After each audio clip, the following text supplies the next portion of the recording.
As soon as I said I didn't want to carry on with the relationship and I didn't think we were suited to each other, he just lunged at me, popped me in the face, started pounding me and beating me.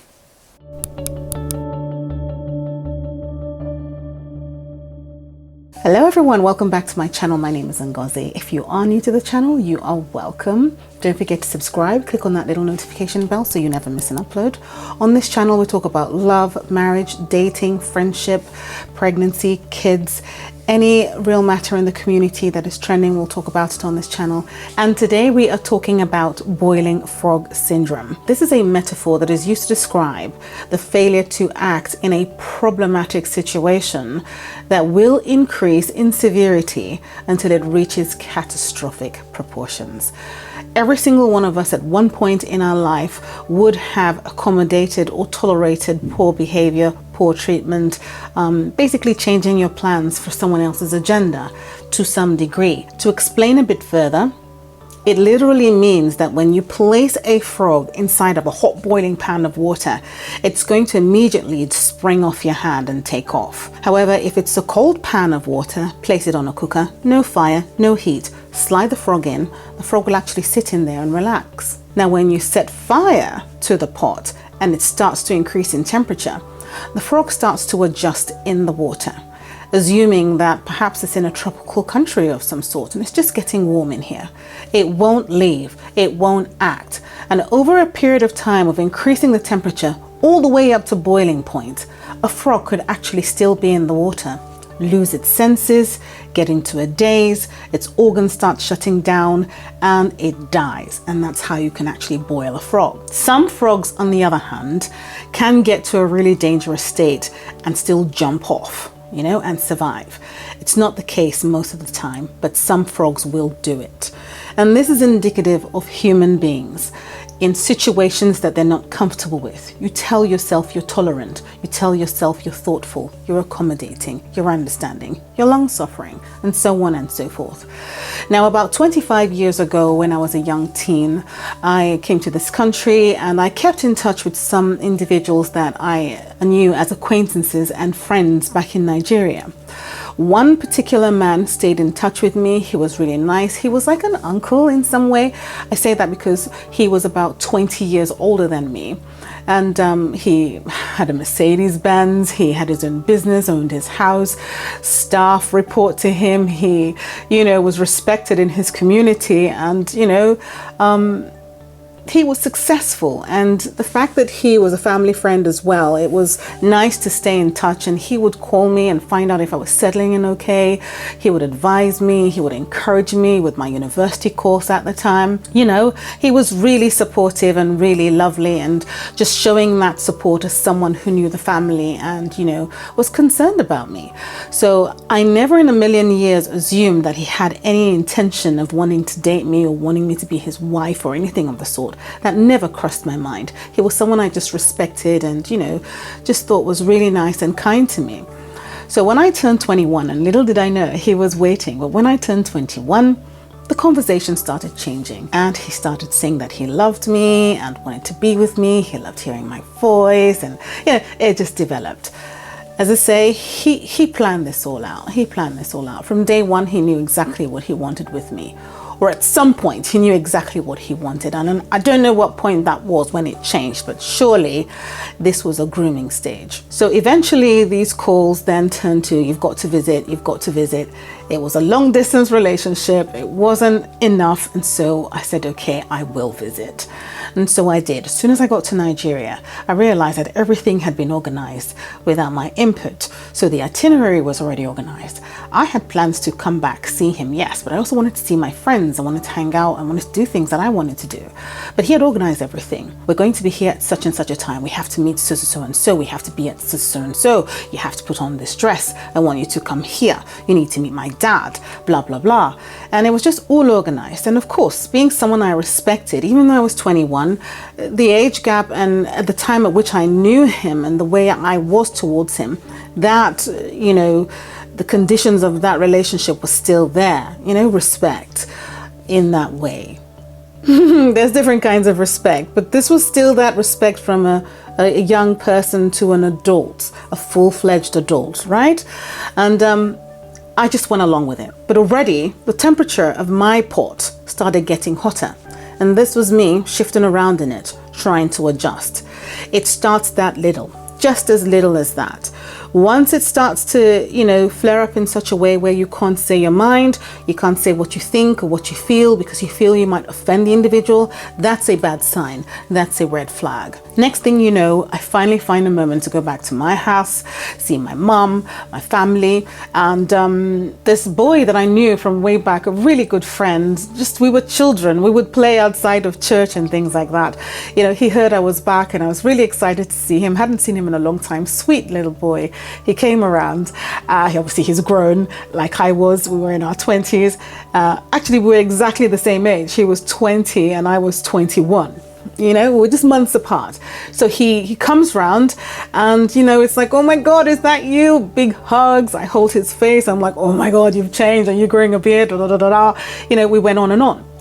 And this man who I'm supposed to be dating, standing on the side, and I could feel the dark energy. And then I realize again that he's not happy with me. And I'm thinking, what have I done? Something is wrong. He's not happy. He doesn't like this boy. Something is off. Don't know what it is, but something is wrong. I adjust myself again. When we left the house, he let me have it. He said, how could you behave like that? I'm supposed to be your husband. You're supposed to be my wife. And why would you behave like that? It's very disrespectful to hug another man. You hugged another man. And I thought, ooh, that is like my brother. Like, that is just weird. That is like my brother. This is a friend of mine. Like, we are friends, But I was already uncomfortable and I didn't voice that. I just thought, oh my God, I'm sorry. I was just saying hi. Yeah, but you threw yourself at him. You have to understand this is just a 2-week holiday, and now I'm thinking like every woman, most women would. I don't want to make this an uncomfortable visit. I want to have fun. I want to get to know you in person in a different setting. You're no longer that grown man and I'm that child. We're trying to be a couple here, so I'm trying to make sure I have a good time. I don't want to waste the 2 weeks. It's weird. We're not arguing. Stop arguing. I don't want this feeling. And so again, I pipe down and I shift my ways. I behave myself. I start wondering, am I allowed to sit? Am I allowed to stand? Am I allowed to smile at so-and-so when we go out? Am I allowed to say hello to the individual? Do I wait until I'm told to say hello? It just started getting weird. And this is because, again, as I say, the dynamic, the age difference and so on, and just the way I had known him in the beginning, right? There are always reasons why you find yourself in that pan. And all of a sudden, there you are. You never realize you could be that person, but you could fall into that pan. Yeah? And it's a cold pan, but the temperature is going to change. And as it changes, you keep making adjustments, trying to say to yourself, you can do this. No, you can't. And the next incident was when I was at my parents' house. A friend of mine I've been wanting to see for a long time, a girl, came by, and it was wonderful to catch up. And we got to chatting, we got dressed, we got all dolled up, we went to town, had a nice time, and bought some things. And we wanted to eat at home, but we were going to go to his house. So we got to his house, we set out a spread, we were having a good time right on the carpet in the middle of the living room in front of the big telly, and we got to chatting and we had fun. And then he comes in from the front door. He had been out and about. He comes in through the front door, and I'm really happy. And I'm like, oh, look, I've got so-and-so with me. Do you remember her? I just thought we'd come and hang out. And his face changed again. He's like, why is all this on the floor? There's a dining table. I thought, oh my God. Yeah, none of this should be on the floor. Really? I live in the UK, I live well, I have a clean house, I come home, I can set up a picnic in front of my TV, have a good watch, pack things away. I feel free, I'm comfortable, there's nothing wrong with me. There's nothing wrong with me. But now I think something's wrong with me. I'm hugging strange men. I'm having a picnic in front of the telly when there's a dining table. I didn't say hello at the right time to so-and-so. It just became, I suddenly didn't know what to do. I lost myself. So my girlfriend then says to me, I think I better go, babe. And I said, okay, I understand. Yeah, you should go. And she leaves. I was just no longer myself.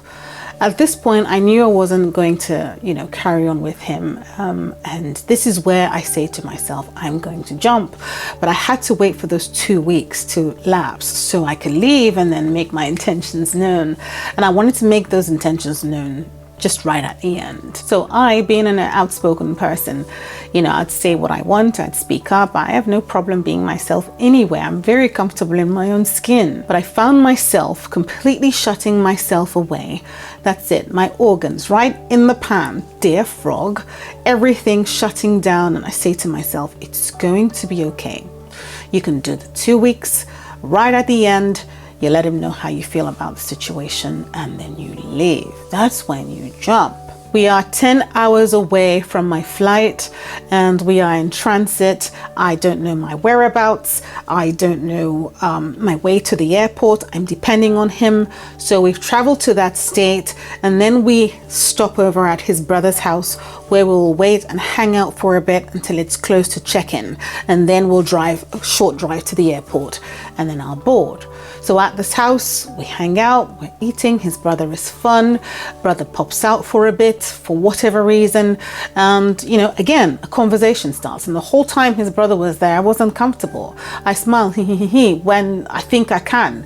And then I check his face to see if I'm doing the right thing, this is how it was. And so when he leaves, this is exhausting. I feel really sorry for women who have lived their lifetime through this. It is murder, you guys. It's murder. But anyway, it gets to a point as soon as he leaves, I now make it known because I didn't want to have that conversation, obviously, while the brother is there. We're all in one little space. It's funny because there was already an argument ensuing, and the reason why was because I started becoming myself. I got up, I went to the balcony. He said, "What are you doing over there?" And I said, "I just want to have a look outside, see what's going on around here." And he's like, no, could you come back in and stay in? You understand? And I'm like, no. We just started having some problems with his control and my need to be free and spread my wings. And it became a problem. And I just said, listen, I think that, there are other women that you would be more suited to. They're a lot more mature. I think that there's a bad age difference. And so I clearly am not fitting the mold for you. Everything is wrong. Everything I'm doing is wrong. So why do you want to be with me? We should just, call it now and just go back to, I used to know you. Yes. And he just lunged at me, popped me in the face, and started beating me down. I dropped to the floor, fetal position, started screaming like I was being crucified. I saw that in a documentary once, and it said if you're in a situation where you can't call for help or call the police or something of the sort, you're in an isolated situation alone, you have to sort of appeal to his ego and his masculinity. So if you start throwing chairs at him and fighting and things like that, he is going to beat you to death. Okay. This guy is 6 foot tall, 6-packed, strong. I'm this girl who can't even figure out whether she should say hello, right, without being told. So I do exactly as I was told in that video that I watched, and it worked. Immediately he stopped. He didn't know what to do, poking around this piece of jelly that's falling apart at every corner. And it was like, I'm sorry. Okay, stop. The screaming was insane. Stop. I'm so sorry. Oh no, look at what you made me do. You ripped my heart out. You shouldn't have said you were going to leave. You understand? You're everything to me. Ladies, you know that saying? Don't you understand? You are everything to me. And you did that and I lost my mind. And all of a sudden it was twisted around, gaslighted. Yes. I've made him do something he shouldn't have done. I'm sorry. Yes, I'm sorry. I was aware he was gaslighting. All I knew was I was in a situation where I needed to get on that plane. I need to get out of his care and on that plane. This is the only chaperone that I have. So he apologized. I said, it's okay. He cleaned my tears. He was amazing again. He was so loving. It kind of just rewound to before I actually came to see him. And it was all perfect. And then we had to drive to the airport. Got to the airport, kisses on the cheek, hugs, and he never saw my face again. When I got back to the UK, of course, in true narcissistic fashion, this man didn't get his call, right? And he starts calling, where are you? And the control switched back on. And message after message after message. I'm telling you, like a psycho, message after message after message. I wouldn't pick the call. And so what I started doing is, while hanging out with friends, I would answer the call and he'd hear the, the ambience of chatter in the background, and I'd let his, international call coins keep dropping. Hello, hello, hello, are you there? Hello, are you there? No answer. Finally, he started writing letters. All of a sudden, the narcissist knew he had done something wrong, and he starts to send letters. I'm really sorry. I know you're still upset about what happened. I'm so sorry. You're the love of my life, blah, blah, blah, blah. All the nonsense, he started feeding it through. Stuff that works on a lot of women, who was ever so charming. DHL letters, flowers, deliveries, Interflora, you name it. He did it all. Finally, I responded to him and I said, listen, you don't want to date me. I'm not the right girl. I knew what your plan was. The reason you didn't date those women who you should be dating and getting married to, that is your age group, is because they wouldn't tolerate this nonsense. You wanted someone naive, innocent, gullible, someone who adored you, was respectful of you, and trusted you wholeheartedly. And that was me, yes? Well, you're wrong. I really am not what you think. If I date you, I will put you in jail for the rest of your life as soon as you raise your little finger. And that's the message I sent him by letter. Until today, never heard from him again. One of the reasons I was able to jump from my boiling pot is a number of factors, right? There was some distance. This thing happens really fast. I really appreciate the difficulty some women are in these terrible abusive relationships. It's no joke. You sit and you look at them, you say, why don't you leave? Like you say to the boiling frog, why don't you jump? It's very complicated. The organs are shutting down. Your common sense is getting deflated. Your sense of understanding and of self is being slowly cooked and drained away. This thing called boiling frog syndrome. It's so bad, but I had a few things that assisted me along the way. I'm not going to suddenly take full credit. Although I knew who I was, it can happen to anyone. And many women I know of, and even some TED Talk women have come on who were CEOs, and they got into abusive relationships and had children, and then were with these men for years, having them put guns at their head and so on and so forth. And finally they jumped, like some frogs who jump right at the end with a lot of damage, okay?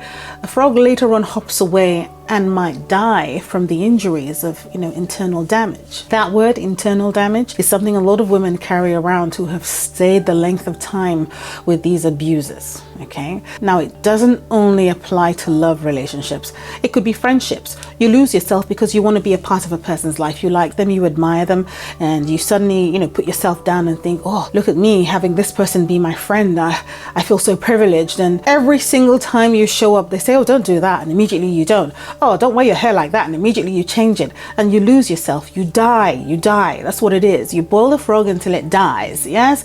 Catastrophic proportions of damage take place. You don't have to die physically. And while some men end up killing these women, some die emotionally, mentally. They are a shell of themselves. I know women today that I, have contact with that are a shell of themselves. They won't jump and they're finished.